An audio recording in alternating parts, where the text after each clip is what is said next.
오늘 말씀 제목은 이웃의 상처와 아픔에 무관심한 자를 벌하시는 하나님. 1월 달에 뭐였죠? 으르렁거리시는 하나님. 으르렁거리시는 하나님. 두 번째가 누르는 자를 누르시는 하나님. 남을 누른다. 하나님은 그 사람을 반드시 눌러줄 거다. 3월 달에는 많이 맡긴 자에게는 많은 것을 찾으시는 하나님. 그리고 4월 달에는 예배자를 조롱하시는 하나님. 어떤 예배자이기에 조롱당하고 있는지는 잘 기억이 안 나실 테죠. 5번째는 예배의 삶보다 일상의 삶을 주목하시는 하나님. 그리고 6월 달에는 공동체 의식의 영성을 기뻐하시는 하나님. 제가 제목을 이렇게 보면서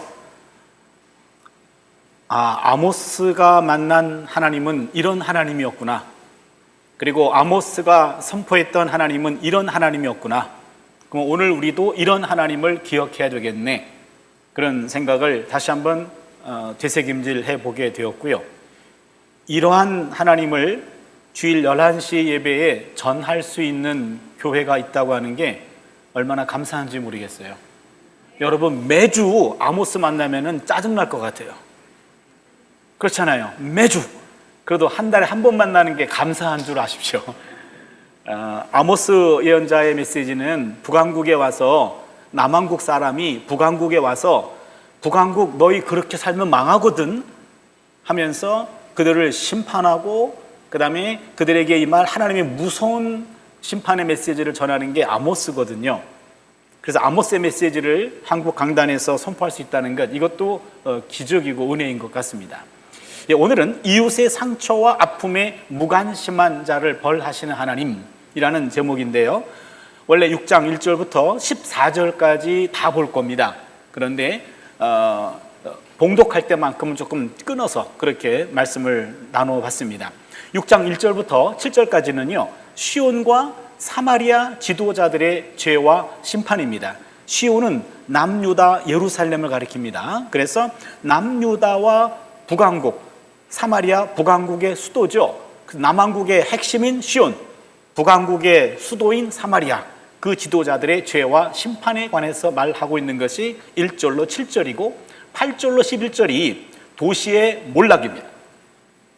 사마리아 도시의 몰락을 말하고 있고, 마지막 12절로 14절은 지도자들의 자만과 심판에 대해서 말하고 있습니다. 먼저 1절 7절이죠. 시온과 사마리아의 지도자들의 죄와 심판에 대해서 보겠습니다. 1절을 보시면, 화 있을진저 시온에서 교만한 자와 사마리아 산에서 마음이 든든한 자, 곧 백성들의 머리인 지도자들이요, 이스라엘 집이 그들을 따르는도다. 여기 보면 시온과 사마리아에 있는 지도자들에게 하는 말씀입니다.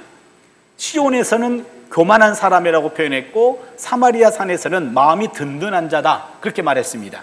여기서 시온의 교만과 사마리아의 자만, 교만과 자만이 여기서 언급되고 있습니다. 이 사람들은, 이 지도자들은 세상이 어떻게 돌아가든지 상관없이 자기 혼자만의 만족을 누리고 있습니다. 철저한 자기중심적 이기주의자들이었습니다. 적어도 온 세상이 자기를 중심으로 해서 돌아간다고 생각했던 사람들입니다. 자기밖에 모르는 나뿐인 사람입니다. 나뿐인 사람은 나쁜 사람입니다. 잘 기억하세요. 나뿐인 사람은 나쁜 사람이에요. 그 사람이 우리 가족 중에 한 사람이 있다면 다른 가족들이 고통스러워요. 그런 사람들이 직장에 있다면 그 친구 때문에 직장 동료들이 마음이 무거워요. 그런 분들이 교회 안에 있다고 해도 그 지체 때문에 다른 성도들이 상 불편해요. 나뿐인 사람은 나쁜 사람이에요. 바로 지도자들이 나뿐이었고 자기중심적이고 이기주의였기 때문에 그 사람들은 나쁜 사람인데, 그 사람들을 향해 가지고 주는 메시지입니다. 2절을 보시면, 너희는 갈레로 건너가 보고 거기에서 큰 하맛으로 가고 또 블레셋 사람의 가두로 내려가라. 너희가 이 나라들보다 나으냐? 그 영토가 너희 영토보다 넓으냐? 여러분, 펜을 드시고 갈레, 하맛, 가드. 세 도시가 나옵니다. 갈레, 하맛, 가드. 우리가 보기에는 이게 어떤 도시인지 잘 모르겠어요. 우리 같으면 무슨 부산에 내려가 봐라, 전주에 내려가 봐라, 무슨 용인에 가봐라, 뭐 이렇게 하면은 뭔가 떠오를 텐데 그 사람들은 떠올랐을 거예요. 여기 나와 있는 갈레와 하맛과 갓 지역은 한때 대단했던 성읍입니다. 엄청나게 번화했던 그런 도시인데 지금은 무너져버린 도시입니다. 그 엄청난 도시들이 사마리아보다도 더 넓었어, 더 화려했어. 그러나 그들이 지금은 망했잖아. 한때 부강했지만 지금은 망해버린 갈레와 하맛과 가드 같은 열방과 지금 사마리아가 누리고 있는 그 화려함이라고 하는 것은 너희들도 그것이 망했듯이 너희들도 곧 망할 것이야 라고 말하는 겁니다. 3절을 보시면 너희는 흉한 날이 멀다 하여 포악한 자리로 가까워지게 하고, 지도자들의 행태를 말하고 있는데요, 여기서 흉한 날이 멀다, 우리에게는 심판의 날은 우리와 상관이 없다, 그렇게 생각하고 있습니다. 선택받은 이스라엘 백성들은요, 재앙의 날은 우리에게 없어, 그렇게 안이한 생각을 하고 있습니다. 현재는 풍요로워요. 번영을 누리고 있습니다. 그러기 때문에 우리나라의 우리 민족에게 재앙의 날은, 그런 날은 없을 거야, 이렇게 생각합니다. 재앙의 날이 멀다 싶으니까 그들이 하는 일들이 폭력과 학대하는 것이 점점 더 자연스러워집니다. 재앙의 날을 멀리 치워버리면 필연적으로 세상에는 폭력이 가득하게 됩니다. 재앙을 인식하지 못하면 삶이 절제되지 못하고 방종에 흐르기 쉬운 법입니다. 심판을 생각하지 못하면 삶이 통제에서 벗어나서 제멋대로 사라지기 쉽습니다. 그러기에 여러분, 건강한 성도들은 최후의 심판을 늘 의식하며 살아요. 내가 이렇게 살다간 마지막에 벌 받지.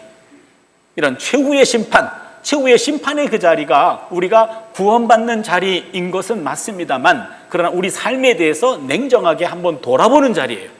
그러게 마지막 심판이라고 하는 그것을 오늘 염두에 두면서 내게 이 말 마지막 카운트하는 그날을 오늘 인식하며 산다면은 우리의 지금의 삶이 너무나 나태해지거나 통제에서 벗어나거나 방종해지지 않겠죠. 그러나 그 당시 지도자들은 바로 심판의 날을 염두에 두지 않았습니다. 4절을 봅니다. 상하상에 누우며 침상에서 기지개 켜며 양떼에서 어린 양과 우리에서 송아지를 잡아서 먹고, 당시 지도자들의 삶의 단면을 보여주고 있는데요, 상하상에 누웠다. 상하상이 어떨 걸까? 이스라엘은 상하가 없어요. 요 상하는 페니키아 지역에서 수입해 온 겁니다. 다시 말하면은 화려하고 사치스러운 제품입니다. 상하상에 누울 수 있는 사람은 상류층 중에, 고위층 중에 일부만이 할 수 있는 그런 사치스러운 제품이 바로 상하상이에요.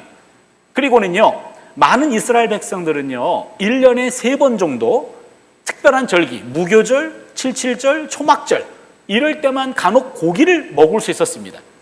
가난한 사람들은요, 단 한 번도 제대로 고기를 먹을 수 없는 상황인데, 이와 대조적으로 이 사람들은요, 양떼에서 어린 양, 우리에서 송아지를 언제든지 골라서 먹을 수 있습니다.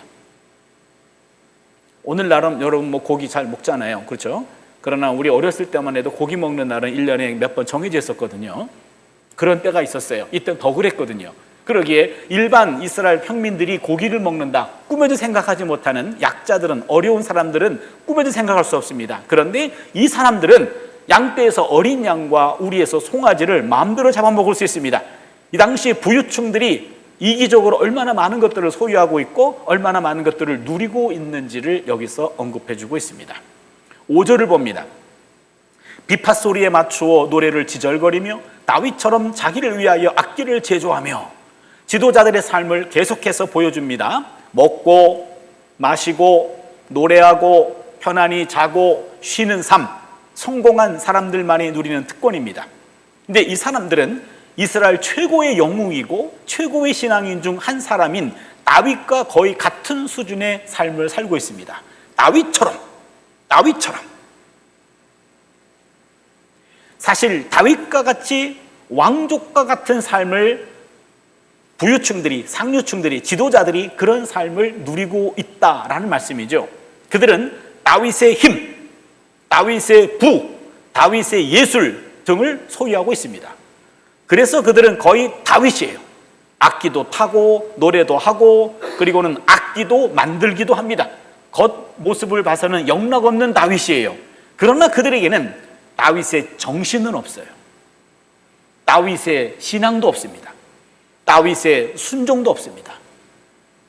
다윗의 백성 사랑도 없습니다. 다윗이 인간적인 허물이 많은 사람이에요.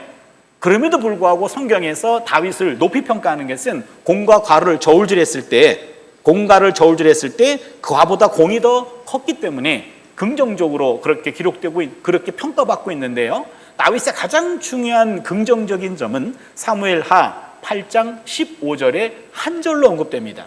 사무엘하 8장 15절.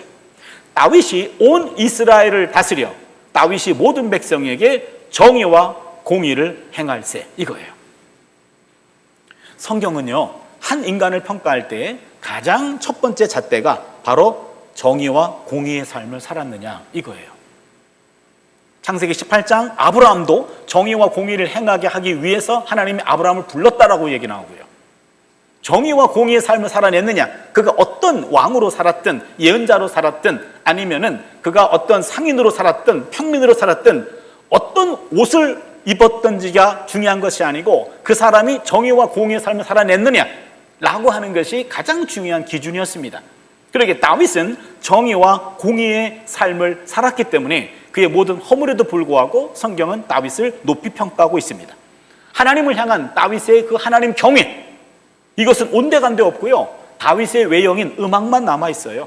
그냥 다윗이 이 모든 것들 속에서 잠시 누렸던 것들, 이 누린 것들에만 현혹이 돼가지고 다윗 코스프레하고 다윗 흉내만 냈지, 다윗이 가지고 있었던 다윗의 정신과 신앙과 이런 순종하는 마음, 백성들을 아끼는 마음, 정의와 공의의 마음은 온데간데 없고 껍데기만 다윗 흉내를 내고 있고 왕족 같은 삶을 살아가고 있는 것, 그 당시 지도자들의 모습이었습니다. 6절을 보면 대접으로 포도주를 마시며 귀한 기름을 몸에 바르면서 요셉의 환난에 대하여는 근심하지 아니하는 자로다. 대접으로 포도주를 마셔요. 지도자들의 삶이 폭로가 되는데 여러분, 대접으로 포도주를 마신다, 과음, 만취를 표현하고 있어요. 한 잔 정도야 좀 멋있어 보일 수 있는데 대접으로 마신다, 너무 과한 거죠. 너무 많이 마십니다. 상류층에 속하는 지도자들의 대취. 그 당시에 고기를 엄청 뜯어먹고 포도주도 엄청 마시면서 대낮에도 몸 휘청휘청거리면서 이렇게 대취한 사람들, 그게 그 당시에 부의 상징이었어요. 그런 사람들은 손가락질이라기보다는 저 사람 엄청나게 부유한 사람이구나, 성공한 사람이구나, 그랬단 말입니다. 본문에 나오는 기름, 여기 귀한 기름이란 말인데 귀한이라고 하는 것은요, 히브리어로 보면은 최고, 그런 뜻이에요. 1등급 기름을 몸에 바르면서, 몸에 바르는 기름도 1등품만 바르는 모양입니다. 기름을 몸에 바르는 것, 당시 개인 위생을 위해서 일반적으로 행해졌던 관행이었습니다. 기름은요, 이 당시 몸에 기생하는 이를 죽이는 것이었기 때문에 그래요. 아마 오늘 젊은 친구들 몸에 이가 있어서 기름 발라서 이를 제거했다라는 말은 상상이 안 될 거예요. 그렇죠? 제 나이 때에는 이해가 되거든요. 제가 어렸을 때 겨울만 되면은요, 보통 몸에다 이는 한 바가지 가지고 다녔거든요. 여기만 있는 게 아니라 머리에도 있고요. 그래서 어렸을 때 생각나는 게 겨울에 밤마다 내복을 벗겨가지고 내복과 머리에 있는 이를 잡아서 이렇게 손톱으로 이렇게 죽이는 거 있잖아요.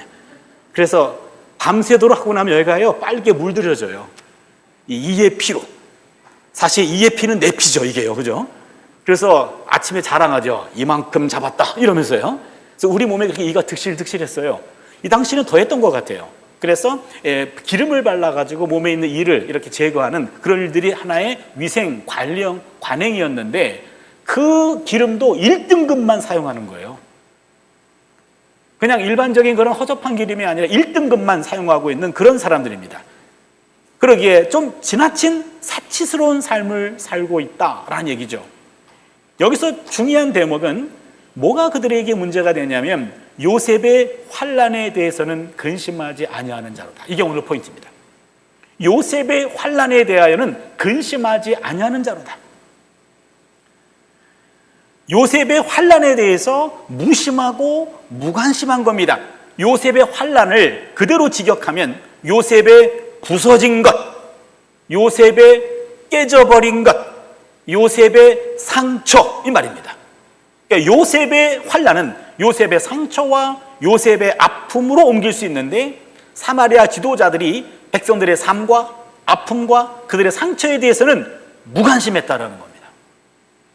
사치스러운 것도 도에 지나쳤지만 더 문제가 되는 것은 요셉의 상처, 백성들의 아픔, 약자들의 고통, 이거에 대해서는 전혀 무관심했다는 겁니다. 그 당시 지도자들은 방만한 향락주의에 몰두하고 있었던 것 같아요. 이들은 자신의 은행구자로 입금되는 뇌물에 그리고 떡값에만 관심이 있었습니다. 몇 평짜리 호화 빌라에 살 것인가, 어떤 차종을 타고 다녀야 할 것인가, 이런 데 대해서는 무척 신경과 관심을 곤두세웠지만 자신이 살고 있는 나라의 운명에 대해서는 손톱만큼 관심도 없고 국가의 운명에도 관심이 없고 고통당하는 이웃에 대해서는 더 말해서 무엇하겠는가. 이번 수도권에 내린 집중 폭우로 신림동 반지하에 살던 3명의 여성들이 졸지에 목숨을 잃었습니다. 아픈 어머니와 장애를 가진 언니, 13살 난 딸을 보살피면서 살던 여성 노동자가 지난 8일 폭우로 인해서 반지하 집에서 미처 빠져나오지 못했고 언니와 딸과 함께 숨졌습니다. 단군 이래 우리나라는 지금 최고의 풍요를 누리고 있습니다. 이제 선진국 반열에 올랐습니다. 이런 우리나라에도 이러한 일들이 여전히 생기고 있는 거죠. 일반 서민도 그렇고 교회도 마찬가지고 특히 국가 지도자들도 이러한 일들에 좀 더 관심을 가지고 안타까워하며 평소 무관심했던 잘못을 저부터 반성해야 하지 않을까. 아직도 우리 주변에 우리가 뜻하지 않게 어렵게 살아가는 사람들이 있었는데 이런 사고를 통해서만 그것들을 우리가 인지하고 안타까워한다라고 하는 것은 우리가 조금 인생을 조금 잘못 살아온 것은 아닌가. 적어도 지도자들은 자신들보다 백성들의 삶을 먼저 살펴야 됩니다. 자신보다 이웃을 먼저 고려해야 됩니다. 그게 지도자들의 기본적인 덕목이죠. 지도자에게는 살신성인의 정신과 삶이 필요합니다. 여러분, 지도자는 국가 지도자만이 아니에요. 경제 지도자만이 아닙니다. 종교 지도자만이 아닙니다. 두 사람이 있으면 그 중에 한 사람은 지도자 역할이 요구가 돼요. 여러분, 다 우리의 지도자예요. 가정에도 직장에도 교회도 지도자들이 있어요. 그러면요, 지도자들은요 항상 자신보다도 가족, 자신보다도 직장 동료나 직장의 후배들, 자신보다도 교회의 초신자나 교회에서 아프고 어려움에 처한 성도들을 먼저 챙기는 것이 그게 지도자예요. 지도자는 나 외에 다른 사람이 아니고 내게 지도자의 역할이 요구되고 있는 겁니다. 내 주변에 있는 어려운 사람들을 먼저 생각하고 살필 수 있다면 그 순간 그분은 지도자예요. 그가 뭔가를 많이 갖고 있어서가 아닙니다. 높은 위치에 서서가 아닙니다. 상관없습니다. 내가 있는 그 자리에서 나보다 연약한 사람들을 마음에 품고 그들을 위해서 기도하고 손 잡아줄 수 있다면 그게 바로 지도자예요. 7절을 봅니다. 그러므로 그들이 이제는 사로잡히는 자 중에 앞서 사로잡히리니 기지개 켜는 자의 떠드는 소리가 그치리라. 바로 그 사람들이요, 나라가 망할 때 그 지도자들이 그 당시에 사회 정상에 있었기 때문에 포로로 끌려갈 때도 맨 앞에 서게 될 것이다. 그렇게 얘기해요. 상당히 재미있는 표현이에요. 당신들이 그동안 제일 잘 살았잖아. 그럼 나라가 망할 때 당신들이 맨 앞에서 포로로 끌려갈 거야. 그러면서 기지개 켜는 자의 떠드는 소리가 그치리라. 여기서요, 이 떠드는 소리가 마르제악이라는 단어인데, 마르제악, 이게 성경 전체에서 딱 2번밖에 안 나와요.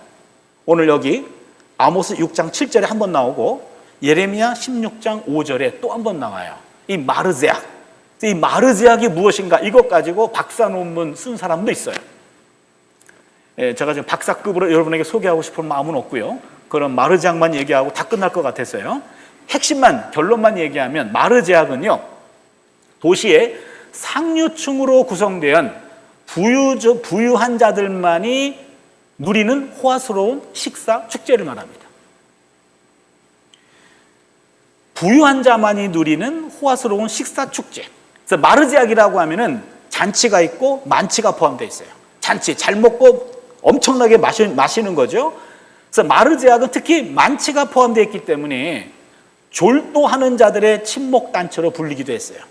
졸도할 때까지 마셔야 돼요.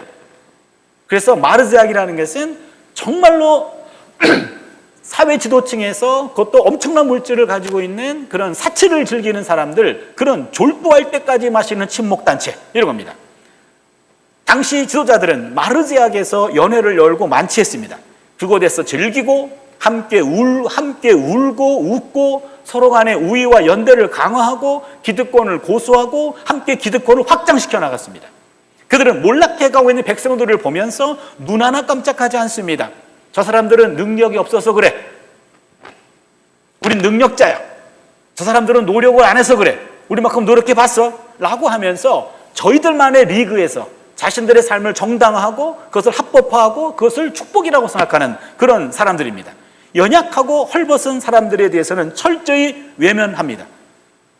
하나님은 이런 사람들을 어떻게 다뤄야 되나요? 오늘 이 사람들에게 오늘 7절 말씀에서 그들은 앞서 사로잡힐 것이다, 그렇게 말합니다. 그들은 1절에 보니까는요, 그들이 백성들 가운데 첫째 가는 나라의 귀족들이에요. 1절에 머리라고 하는 그 단어가 첫 번째란 단어예요. 그리고 6절에 보면은요, 아까 값비싼 향품 중에 최상품을 사용하는 사람들입니다. 그것도 같은 단어예요. 1절에서 머리라고 하는 단어도 6절에서 귀한 그 극상품이라는 것도 같은 단어고 7절에서 가장 먼저 포로로 잡혀갈 것이다, 그 가장 먼저 같은 단어입니다. 상당히 의도적인 거예요.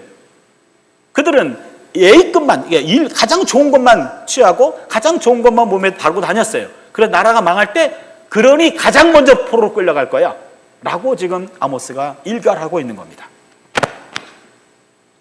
시온과 사마리아 지도자들에게 있는 문제는요, 다른 사람들을 돌보지 않는 데 있었습니다. 자기 동족들에게 일어나는 일에 대해서는 전혀 고민이 없고 번민이 없고 아픔이 없습니다. 그 사람들은 그럴 만한 이유가 있어서 그렇게 못 사는 거야. 나만큼 열심히 해봤어? 능력이 없어서 그래. 이렇게 생각하는 그런 사람들이 당시 지도자였다는 얘기죠. 오늘 본문 8절, 10절, 11절 보겠습니다. 도시의 몰락을 예고하고 있는데요. 8절입니다.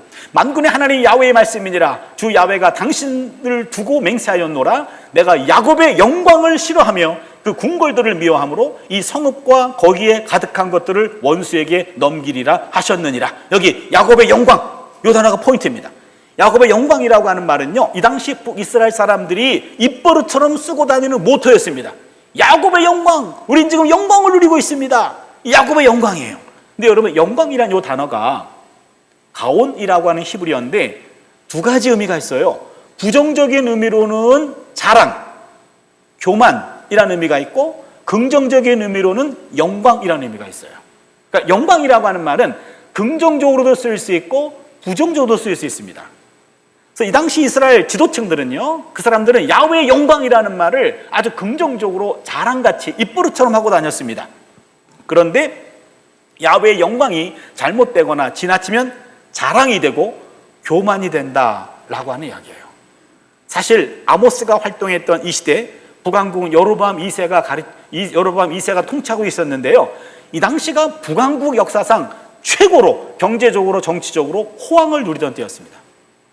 그러기에 지금 이스라엘에 있는 사람들은요, 특별히 고위층에 있고 그리고 부유층에 있는 상류층 사람들은요, 당군 이래로, 이 사람들은 당군이 아니겠네요, 아담 이래로, 노아 이래로 최고의 번영을, 아마 북왕국이니까 여로보암 1세가 초대 왕이죠. 여로보암 이후로, 이젠 여로보암 2세입니다.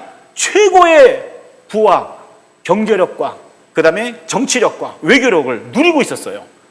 그러니 그 사람들에게는 야훼의 영광을 입버릇처럼 하고 다니는 거죠. 그런데 하나님은 그 야훼의 영광을 미워하고 너희들을 원수에게 넘길 것이다, 그렇게 심판을 선포합니다. 9절을 보시면 한 집에 10사람이 남는다 하여도 다 죽을 것이라. 10절입니다. 죽은 사람의 친척 곧 그 시체를 불사를 짜가 그 뼈를 집 밖으로 가져갈 때 그 집 깊숙한 곳에 있는 자에게 묻기를 아직 더 있느냐 하면 대답하기를 없다 하리니 그가 또 말하기를 잠잠하라 우리가 야훼의 이름을 부르지 못할 것이다 하리라. 지금요 죽은 사람들의 친척이 그 죽은 사람들의 시체를 수습하고 있어요. 무슨 얘기입니까? 온 가족이 다 몰살한 거예요. 온 가족이 다 몰살해가지고 그 가족들을 시신을 수습하고 장례를 치를 가족이 없어요. 그래서 친척들이 와가지고 그것을 수습해 줍니다. 그런데 엄청난 심판을 말하는 겁니다. 그런데 더 없냐? 그렇게 얘기할 때 누군가 살아있습니다 라고 하면 하나님이 다시 그 사람도 심판할까 봐 지금 무서워서 말을 못하고 있는 그런 상황이 임할 것입니다 라고 말해요. 여러분, 하나님은 위로의 하나님이시기도 하지만 심판의 하나님이시기도 해요. 아모스가 선포하는 것은 바로 그런 사람들에게는 심판의 하나님이십니다 라고 말하고 있어요. 11절입니다. 보라, 야훼께서 명령하심으로 타격을 받아 큰 집은 갈라지고 작은 집은 터지리라. 이제는 심판을 다시 확인해 줍니다.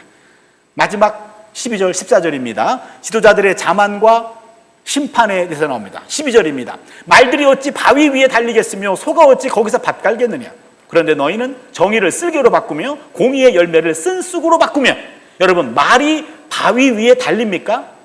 평지를 달려요. 말도 안 되는 내용이에요. 소가 바위에서 밭갈이 합니까? 소 발톱 다 빠질 거예요. 그렇죠? 이 말은 말이 안 되는 거예요. 여러분, 말이 바위 위에 달리겠습니까? 소가 바위 위에서 밭을 갈겠습니까? 이건 일어날 수 없는 일이에요.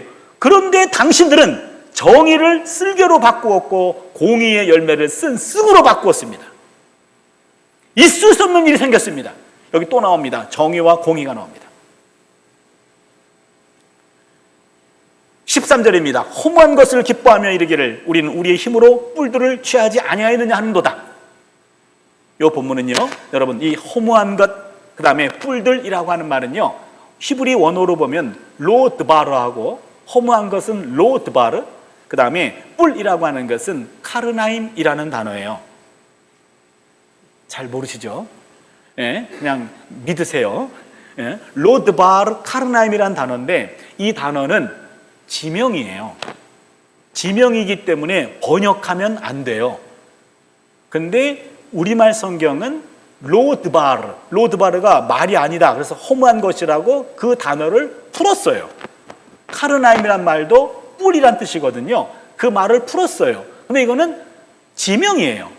어느 지명이냐면 요르단 지역의 위가 로드바르고 아래가 카르나임인데 로드바르하고 카르나임은요 요르단 지역의 왕의 대로인데 무역로예요.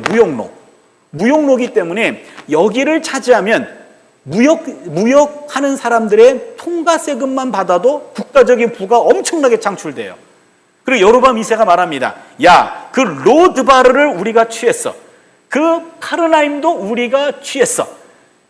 지금 국가의 힘이 요르단 지역까지 넘어섰고 교통 무역로까지 차지했고요. 엄청난 부를 상징하고 있습니다. 여기 중요한 것은 우리는 우리의 힘으로, 이게 포인트입니다.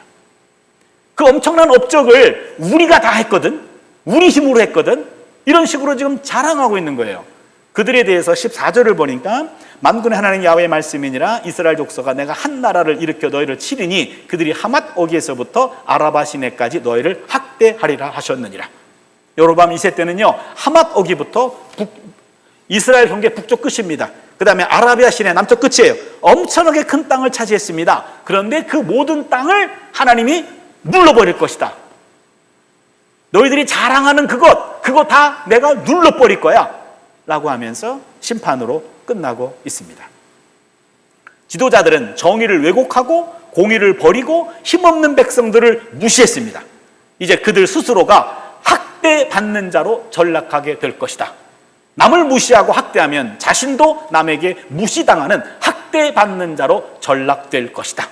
이게 오늘 6장 1절로 14절에 나오는 내용의 전부입니다. 여러분 지금까지 들어주시느라고 수고 많으셨습니다. 이제 한 10분 정도 내에서 말씀을 좀 정리하려고 합니다. 사실은 제 설교는 여기부터 들으시면 돼요. 지금까지 들어주시느라고 수고 많으셨습니다. 아모스가 활동하던 여로보암 2세 때 북이스라엘은 강성부국이었고 경제 대국이었습니다. 외적으로는 국가의 영토를 최대한 확장했고 내적으로는요 제사와 헌물이 넘쳐났어요. 부와 재물도 풍성했습니다. 모든 것들이 풍성했어요. 그래서 야훼의 영광이라고 하는 말이 입에 붙어 다녔습니다. 그런데 아모스가 본 북왕국은 정의와 공의가 뒤집혀진 나라예요. 정의와 공의가 없는 나라입니다. 아무리 경제적으로, 정치적으로, 외교적으로 나라가 부강하다 할지라도 하나님은 그것 보지 않고 하나님 보시는 것은 정의와 공의라는 거예요. 정의와 공의가 없는 사회라고 하는 것은 아무리 그것이 높은 성을 쌓아 올려도 모래 위에 쌓은 집과도 같다. 와르르 무너진다라고 이야기하는 겁니다. 6장에서 아모스는요 사회적인 무관심과 연결되어 있는 개인의 부요함을 비난하고 있습니다. 사회는 안중에도 없고 나만 잘 살면 된다라는 가치관과 삶에 대해서 비판하고 있습니다. 예언자는 사치스럽고 여유로운 삶을 즐기면서도 지붕이 무너질 정도로 위태로운 사회적이고 정치적인 문제점에 무관심한 자들을 비난하고 있습니다. 당시 이스라엘 지도자들은 정의와 공의를 버리고 자신들의 영광만을 위해 살았습니다. 어떤 면에 그들은 크게 성공했습니다. 높은 지위를 차지했고 엄청난 부를 얻었고 최고의 질 좋은 삶을 살았고 많은 땅을 소유했고 명예도 얻었고 자긍심도 얻었습니다. 한마디로 말하면 야곱의 영광의 시대를 살고 있었습니다. 그런데 그들에게는 결정적인 구멍이 있었습니다. 요셉의 환난에 대해서는 무관심했고 무시했어요. 요셉의 상처에 대해서는 무관심했고 무시했습니다. 연약한 백성의 고통과 아픔 그리고 신음소리에 둔감한 겁니다. 야곱의 영광이 요셉의 환난을 무시하면 야곱의 교만으로 전락됩니다. 영광이 상처를 무시하면 교만이 됩니다. 나의 영광이 남의 상처를 무시하면 내 교만이 됩니다. 야곱의 교만은 반드시 패망하게 되어 있습니다. 이게 오늘 우리에게 오는 무서운 메시지예요. 하나님 나를 높여주셨어요. 나의 영광입니다. 그 나의 영광이 옆에 있는 어려운 사람들의 상처를 무시해버린다면 그 나의 영광은 나의 교만이 되어서 언젠간 하나님이 치시는 심판의 대상이 된다는 이야기예요. 예수님께서 누가복음 16장에서 그 시대의 귀족들에 속한 어떤 한 부자에 대해서 말씀하신 적이 있습니다. 그 부자는 아주 값비싼 옷만을 입었습니다. 최고의 음식만을 먹었습니다. 그런데 그 집 대문 밖에는 나사로라고 하는 사람이 있었습니다. 그 나사로는 날마다 굶주렸습니다. 가난했습니다. 그 부자는 그 나사로를 직접 핍박하지도 않았습니다. 그를 쫓아내지도 않았습니다. 단지 무심했어요. 무관심했습니다. 그림자 취급했습니다. 누가복음 16장의 부자는 자신의 풍성함 가운데서 자신의 집 대문 앞에 있는 나사로의 삶에 대해서 무관심했던 것에 대해서 예수님은 고발하고 있는 겁니다. 자신의 부유함 가운데 이웃의 고난을 돌아보지 않는 사람에게는 재앙만 기다릴 뿐이다 라는 거예요. 문만 열면 있는 그 나사로에 대해서 나의 호화로 삶에 대해 조금이라도 나누었다 라고 한다면 그 부자는 그런 심판을 받지는 않았을 거예요. 나사로 꺼져라. 그리고 나사로를 핍박하거나 그를 제거하려고 하지 않았고 그냥 무관심했을 뿐이에요. 그냥 너는 너 나는 나 이런 거죠. 뭐 밥 굶는 사람 너밖에 없냐? 많거든. 어려운 사람 옛날에도 있었어. 무관심해버린 거예요. 그 무관심이 엄청난 심판을 불러왔다라는 얘기입니다. 오늘 본문의 본질도 그렇습니다. 검소한 삶이 아니라 이웃의 환난을 돌아보는 삶을 살아야 된다라고 하는 거예요. 이웃의 환난을 돌아보지 않는다면 바로 그 삶은 무너진 삶이 될 수밖에 없다. 아모스 시대 사마리아 지도자들은요 세상을 얻은 자들이었어요. 그러나 자기의 생명을 잃어버린 자들입니다. 누가복음 9장 25절이죠. 사람이 만일 온 천하를 얻고도 자기를 잃든지 빼앗기든지 하면 무엇이 유익하리요? 상류층과 고위층과 상당히 권력을 쥔 사람들이요 세상을 얻은 자들이에요. 그러나 예수님 말씀하십니다. 세상은 얻었는지 몰라도 생명은 잃어버렸어.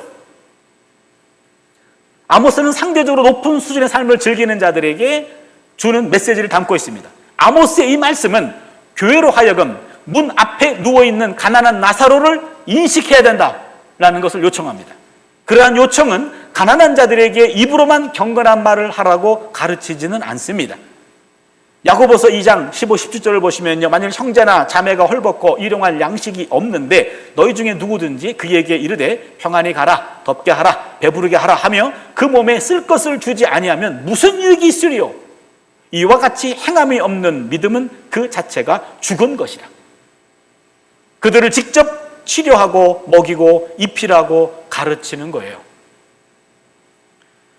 시 하나를 읽고 오늘 말씀을 좀 정리하려고 하는데요, 어느 한 시인의 유명한 시인데요, 감사한 죄. 이 시인은 민주화 운동을 하고 있는 노동자였는데요, 이분이 이런 시를 썼는데 이 시를 우연히 발견하고 제가 깊이 반성했어요. 여러분 한번 들어보세요. 감사한 죄. 새벽녘 팔순 어머니가 흐느끼신다. 젊어서 홀몸이 되어 온갖 노동을 하며 5 자녀를 키워낸 장하신 어머니. 눈도 귀도 어두워져 홀로 사는 어머니. 새벽 기도 중 나직이 흐느끼신다. 나는 한평생 기도로 살아왔느니라. 낯선 서울 땅에 올라와 노점상으로 쫓기고 여자 몸으로 공사판을 뛰어다니면서도 남보다 도와주는 사람이 많았음에 늘 감사하며 기도했느니라.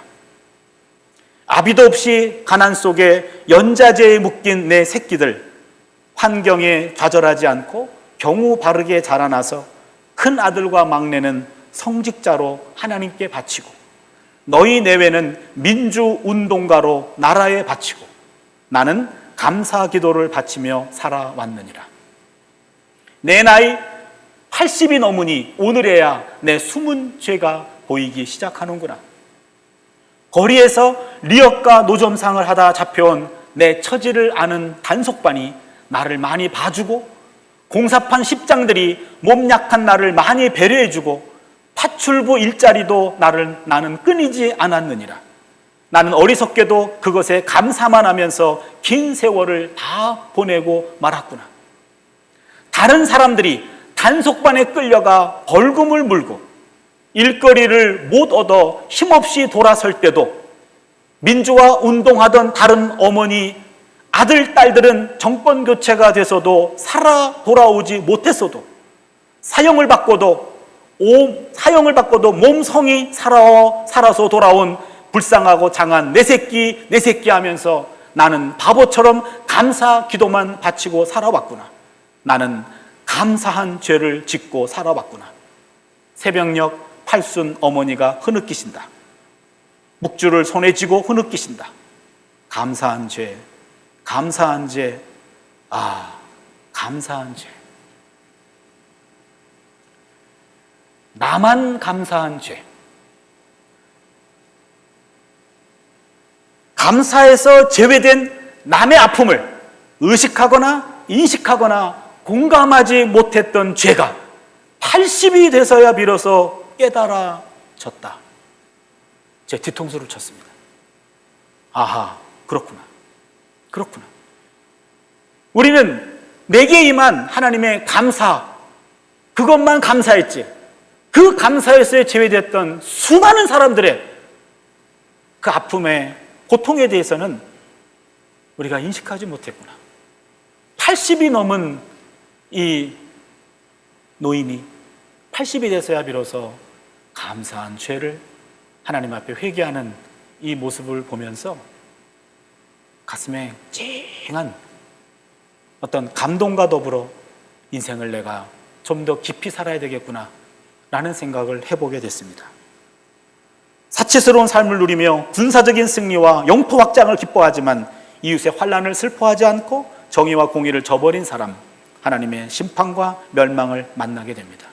오늘의 이웃의 상처를 싸매어주는 것은 미래의 내 상처를 치료하는 겁니다. 하나님은 스스로 돕는 자를 돕는 분이 아니라 서로 돕는 자를 도우시는 분입니다. 우리 하나님은 이웃의 상처와 아픔에 무관심한 자를 벌하시는 하나님이십니다. 기도하겠습니다.